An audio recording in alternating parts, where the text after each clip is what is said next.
Sikar chula sani bayin chubo zara zara bau cara fiafar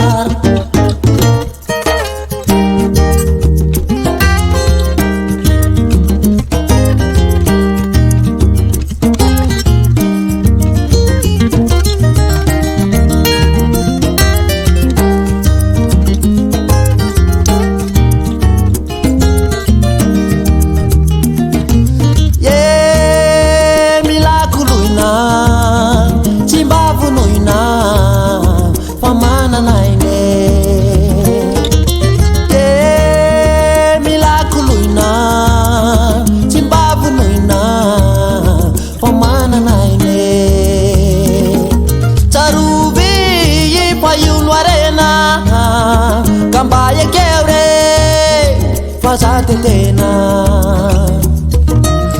uanareo zayana mbanivolo watsika yanene izy io fantsian'olo andravaka ny tany sy ny tontolo izay ainantsika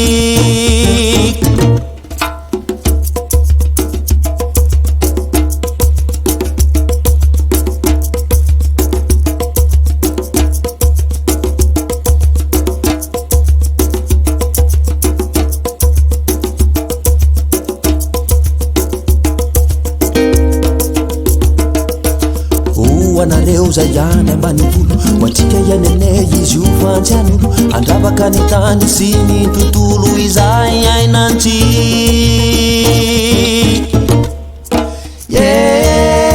ny fanajana no takina dao iara iase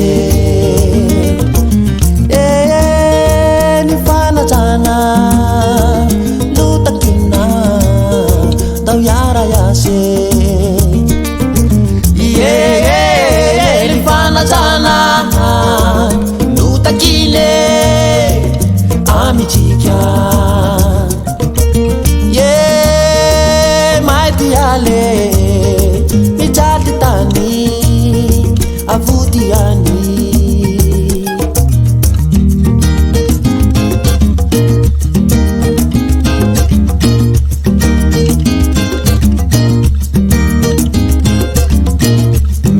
tanovana nyale karakara usotar